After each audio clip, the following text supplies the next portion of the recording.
அஸ்ஸலாமு அலைக்கும். Welcome back to my channel. இன்னைக்கு ஒரு சப்ஸ்கிரைபர் கேட்ட வெஜிடபிள் ரைஸ் எப்படி செய்கிறதுன்னு பார்க்கலாமா? டேஸ்டியாக இதுக்கு நான் எடுத்த இன்க்ரீடியன்ஸ் என்னன்னு பார்த்தீங்கன்னா, வெங்காயம், தக்காளி, கொத்தமல்லி, புதினா, பச்சை மிளகாய், வெஜ்ஜிஸ்க்கு பார்த்தீங்கன்னா என்னென்ன எடுத்திருக்கேன்னா கேரட், பீன்ஸ், அதுக்கப்புறம் பட்டாணி. இதுக்கு பார்த்தீங்கன்னா நான் கேசர்கல்லி ரைஸ் 1 கிளாஸ் எடுத்திருக்கேன். நீங்கள் உங்களுக்கு எந்த எவ்வளோ தேவையோ அந்த மெஷர்மெண்ட்ஸ்க்கு நீங்கள் எடுத்துக்கலாம். நான் இங்கே 3 பர்சன்ட்காக குக் பண்ண போகிறோம். ஸோ இந்த மெஷர்மெண்ட்ஸ் கரெக்டாக இருக்கும். உங்களுக்கு எத்தனை பேருக்கு நீங்கள் குக் பண்ணுறீங்களோ அத்தனை மெஷர்மெண்ட்ஸ் நீங்கள் எடுத்துக்கலாம். ஸோ ஒரு பாத்திரத்தில் எண்ணெய் சூடானதுமே இதில் நான் ஒரு 2 ஏலக்காய், 2 லவங்கம், ஒரு பட்டை ஆட் பண்ணிவிட்டு, அதுக்கப்புறம் பார்த்திங்கன்னா மீடியம் சைஸ் 3 வெங்காயம் ஆட் பண்ணிவிட்டு ஸ்லைசஸை ஆட் பண்ணோம்லையே இந்த மாதிரி நல்லா வதக்கி விட்டுக்கலாம். ஆனியன் நல்லா வதக்கி விட்டதுக்கப்புறம் நான் இங்கே 4 பச்சை மிளகாய் ஆட் பண்ணிக்கிறேன். 4 பச்சை மிளகாய் ஆட் பண்ணிவிட்டு இப்போது நல்லா இதுவுமே நல்லா வதக்கி விட்டுக்கலாம். இது வீடியோ ஸ்கிப் பண்ணாமல் பாருங்கள், அப்போ தான் இதோட ஃபுல் டீட்டெயில் ரெசிபி உங்களுக்கு தெரியும். வீடியோ பிடிச்சிருந்தா மறக்காமல் லைக் பண்ணிக்கோங்க. நீங்கள் நம்ம சேனலுக்கு புதுசாக இருந்தீங்கன்னா சப்ஸ்கிரைப் பண்ணிவிட்டு பாருங்கள். என்னோடய வாய்ஸ் கொஞ்சம் லோவாக கேட்டுச்சுன்னா நீங்கள் உங்கள் ஃபோனோட வாய்ஸை இன்க்ரீஸ் பண்ணிக்கோங்க. இப்போ பார்த்தீங்கன்னா ஃபைனலி கொத்தமல்லி, புதினாவும் ஆட் பண்ணிக்கிட்டேன்னாங்க. கொத்தமல்லி, புதினா ஆட் பண்ணிவிட்டு இதுவுமே நல்லா வதக்கி விட்டுக்கலாம். இதோட ஃப்ளேவர் நல்லா ஸ்மெல் வர வரைக்கும் இந்த மாதிரி நல்லா வதக்கி விட்டுக்கோங்க. இப்போது நல்லா இந்த மாதிரி வதக்கி விட்டதுக்கப்புறம் கொஞ்சமாக கலர் நல்லா சேஞ்ச் ஆகணும். பிரியாணிக்கு பார்த்திங்கன்னா நம்ம நல்லா ப்ரௌன் கலர் ஆகிடணும். ஆனால் இதுக்கு அவ்வளோ ப்ரௌன் தேவையில்லை. இந்த மாதிரி ப்ரௌன் நல்லா கொஞ்சம் இதாகட்டும். இப்போ பார்த்தீங்கன்னா லைட்டாக கொஞ்சம் ப்ரௌன் கலர் வந்துச்சு. இப்போது இதில் நான் 1 spoon ginger garlic paste add பண்ணிக்கிறேன். ஆட் பண்ணிவிட்டு இப்போ பார்த்தீங்கன்னா இதுவுமே நல்லா மிக்ஸ் பண்ணி விட்டுக்கலாம். இப்போது நல்லா இதுவுமே இஞ்சி பூண்டு பேஸ்ட் நல்லா வதக்கி விட்டுக்கலாம். இதோட ரா ஸ்மெல் பச்சை வாசனை போகிற வரைக்கும் இது நல்லா வதக்கி விட்டுக்கோங்க. இல்லைன்னா இதோட ரா ஸ்மெல் போகாது. இதோட ஸ்மெல் நல்லா வெளியே வரணும். அது வரைக்கும் இந்த மாதிரி ஸ்மெல் வர வரைக்கும் இந்த மாதிரி இது பண்ணிவிட்டு, இதுக்கப்புறம் பார்த்திங்கன்னா நான் இங்கே மீடியம் சைஸ் 2 தக்காளி எடுத்திருக்கேன்.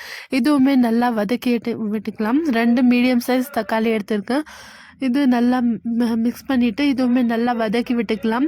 நல்லா வதக்கி விட்டதுக்கப்புறம் பார்த்திங்கன்னா இந்த மாதிரி நல்லா ஆயில் செப்ரேட் ஆகி வரணும். இந்த பார்த்திங்கன்னா நல்லா வதக்கி விட்டுக்கலாம் ஒரு 2 மினிட்ஸ்க்கு. இப்போது நல்லா ஆயில் செப்ரேட் ஆகி வரும்போது இதில் நம்ம வெஜ்ஜிஸ் ஆட் பண்ணிக்கலாம். கேரட், பீன்ஸ், பட்டாணி ஆட் பண்ணிக்கலாம்.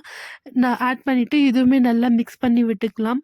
கேரட், பீன்ஸ், வெஜ்ஜிஸை நான் இங்கே கேரட், பீன்ஸ், பட்டாணி தான் ஆட் பண்ணியிருக்கேன் வெஜ்ஜிஸில். உங்களுக்கு என்ன வெஜிடபிள்ஸ் வேணுமோ நீங்கள் ஆட் பண்ணிக்கலாம். காலிஃப்ளவர் இந்த மாதிரி கூட ரொம்பவே நல்லாயிருக்கும். நான் இங்கே கேரட், பீன்ஸ், பட்டாணி மட்டும்தான் ஆட் பண்ணியிருக்கேன். இப்போ இதுவுமே நல்லா வதக்கி விட்டுக்கோங்க. நல்லா இந்த மாதிரி வதக்கி விட்டதுக்கப்புறம் பார்த்திங்கன்னா கீழே அடி பிடிக்காமல் இருக்கணும். ஸோ நீங்கள் இதை நல்லா வதக்கி விட்டுக்கோங்க. அப்போ தான் நல்லாயிருக்கும். இப்போ பார்த்தீங்கன்னா நான் இதில் 1 ஸ்பூன் சில்லி பவுடர் ஆட் பண்ணியிருக்கேன். நீங்கள் காரத்துக்கு ஏற்ற மாதிரி நீங்கள் சில்லி பவுடரை ஆட் பண்ணிக்கலாம். ஏன்னா நம்ம முதல்லையே 4 பச்சை மிளகாய் ஆட் பண்ணிட்டோம். ஸோ நான் இங்கே கொஞ்சம் காரமாக தான் சாப்பிடுவோம். ஸோ நான் இங்கே 1 ஸ்பூன் ஆட் பண்ணிக்கிட்டேன்.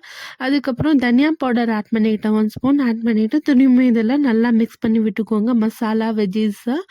இப்போது இந்த மாதிரி நல்லா மிக்ஸ் பண்ணி விட்டுக்கோங்க.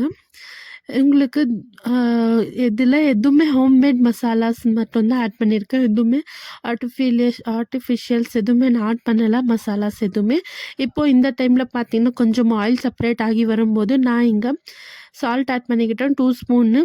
நான் இங்கே கல் உப்பு யூஸ் பண்ணல. ஏன்னா உங்களுக்கு மெஷர்மெண்ட்ஸ்க்காக நான் இன்றைக்கி சால்ட் மட்டும் ஆட் பண்ணியிருக்கேன். இல்லைன்னா எப்போவுமே கல் உப்பு தான் ஆட் பண்ணுவேன். அதுக்கப்புறம் கொஞ்சமாக தண்ணி ஆட் பண்ணிக்கிட்டு இப்போது நல்லா மிக்ஸ் பண்ணி விட்டுக்கலாம். எதுக்கு தண்ணி ஆட் பண்ணேன்னு பார்த்தீங்கன்னா இந்த மசாலாஸ், அதுக்கப்புறம் டொமேட்டோ, வெஜ்ஜஸ் எல்லாமே நல்லா குக் ஆகட்டும் 5 மினிட்ஸ்க்காக.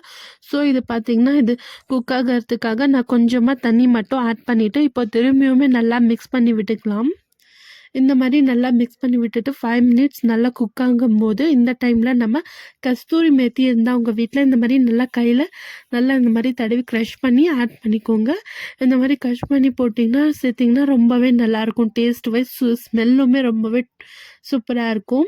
இந்த கஸ்தூரி மேத்தி ஆட் பண்ணும்போது ஆப்ஷனல் தான், ஆனால் நீங்கள் ஆட் பண்ணிங்கன்னா சூப்பராக இருக்கும் டேஸ்ட் வைஸு. அதுக்கப்புறம் லிட் க்ளோஸ் பண்ணி வச்சுட்டு 5 மினிட்ஸ்க்கு அப்புறம் பார்த்தீங்கன்னா நான் இங்கே இந்த மாதிரி நல்லா மிக்ஸ் பண்ணி விட்டுக்கிறேன். இல்லைன்னா கீழே அடி பிடிச்சிக்கும் நம்ம மசாலாஸ் எல்லாமே. இப்போ நல்லா 5 மினிட்ஸ் மூடி வச்சோம் இல்லையா லிட்டு, ஸோ நல்லா குக் ஆயிடுச்சு. இப்போ இந்த டைமில் பார்த்தீங்கன்னா நம்ம தண்ணி ஆட் பண்ணிக்கலாம். தண்ணி பார்த்தீங்கன்னா நான் இங்கே 1 கிளாஸ் அரிசிக்கு நான் இங்கே 2.5 கிளாஸ் அளவுக்கு நான் இங்கே தண்ணி ஆட் பண்ணிக்கிறேன். ஏன் 2.5 கிளாஸ் தண்ணி ஆட் பண்ணேன்னு பார்த்தீங்கன்னா நான் இங்கே 1 கிளாஸ்க்கு அரிசிக்கு எப்போவுமே 2 கிளாஸ் வாட்டர் ஆட் பண்ணிக்கலாம். இங்கே வெஜ்ஜீஸ்க்காக நான் இங்கே 2.5 கிளாஸ் வாட்டர் ஆட் பண்ணியிருக்கேன். இது கரெக்டான மெஷர்மெண்ட்ஸாக இருக்கும். அப்படியே நீங்கள் 2 கிளாஸ் அரிசி ஆட் பண்ணிங்கன்னா நீங்கள் 4 கிளாஸ் தண்ணி ஆட் பண்ண வேண்டியது இருக்கும். ஸோ வெஜிடபிள்ஸ்க்கு ஒரு ஹாஃப் போதும். இப்போ பார்த்தீங்கன்னா 5 மினிட்ஸ் லிட் க்ளோஸ் பண்ணி வச்சதுக்கப்புறம் நல்லா பாயில் வந்துச்சு. பாயில் வந்ததுக்கப்புறம் பார்த்தீங்கன்னா நம்ம ஊற வச்ச அரிசியை இதில் தண்ணி வடிகட்டிட்டு இப்போ இதில் ஆட் பண்ணிக்கலாம். ஆட் பண்ணி இந்த மாதிரி நல்லா நான் ஆட் பண்ணிக்கிட்டேன். ஆட் பண்ணிவிட்டு திரும்பியும் ஒரு நல்லா மிக்ஸ் பண்ணி விட்டுக்கோங்க. நான் இங்கே பார்த்தீங்கன்னா இன்றைக்கி கேசர் கல்லி அரிசி தான் எடுத்திருக்கேன். இது ரொம்பவே நல்லாயிருக்கும் பிரியாணிக்கு, குஷ்காக்கு எல்லாத்துக்குமே. ஒயிட் ரைஸ்க்குமே இதுதான் எங்கள் வீட்டில் குக் பண்ணுவோம். ஸோ இது நான் ஆட் பண்ணிவிட்டு திரும்பியும் லிட் க்ளோஸ் பண்ணி வச்சுக்கிறேன். இப்போது இது பார்த்திங்கன்னா டோட்டலாகவே 1/2 hour தான் குக் ஆகிறதுக்கு டைம் எடுத்துக்கும். வெஜிடபிள் ரைஸ் சூப்பராக குக் ஆகிடும். நீங்களும் ட்ரை பண்ணி பார்த்துட்டு கமெண்ட்டில் சொல்லுங்கள் அவுட்புட்டு. இப்போ பார்த்தீங்கன்னா 50-80% குக் ஆகிடுச்சு நம்ம ரைஸ். இப்போது இந்த மாதிரி நல்லா உதிரியாக இருக்குது.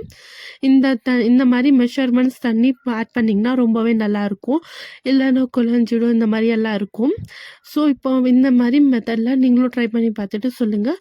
வீடியோ பிடிச்சிருந்தா மறக்காமல் லைக் பண்ணிக்கோங்க. நீங்கள் நம்ம சேனலுக்கு புதுசாக இருந்தீங்கன்னா சப்ஸ்கிரைப் பண்ணிவிட்டு பாருங்கள். இப்போ பார்த்தீங்கன்னா சூப்பராக நம்ம வெஜிடபிள் பிரியாணி குக் ஆகிடுச்சு டோட்டலாகவே. இப்போ பார்த்தீங்கன்னா ரொம்பவே நல்லாயிருக்கும், உதிரியாக இருக்குது பாருங்கள். ரைஸுமே இந்த மாதிரி குக் பண்ணி பார்த்துட்டு எனக்கு சொல்லுங்கள். உங்கள் ஃப்ரெண்ட்ஸ் அண்ட் ஃபேமிலிக்கு நம்ம வீடியோவை ஷேர் பண்ணிக்கோங்க, நம்ம சேனலை ஷேர் பண்ணிக்கோங்க. ஏதாச்சும் உங்களுக்கு இந்த ரெசிபியோட ஏதாச்சும் டவுட் இருந்துச்சுன்னா நீங்கள் கொஷின் கேட்கலாம். நான் உங்களுக்கு ஆன்சர் பண்ணுறேன் கமெண்ட்ஸில். இதை மாதிரி ட்ரை பண்ணி பார்த்துட்டு எனக்கு சொல்லுங்கள் கமெண்ட்ஸில் எப்படி வந்துச்சுன்னு சொல்லி. இதே மாதிரி நிறைய ரெசிபீஸ் நம்ம சேனலில் வரும். எனக்கு சப்போர்ட் பண்ணிகிட்டே இருங்க. நிறைய சப்ஸ்கிரைபர்ஸ் அண்ட் வியூஸ் நம்ம ரீச்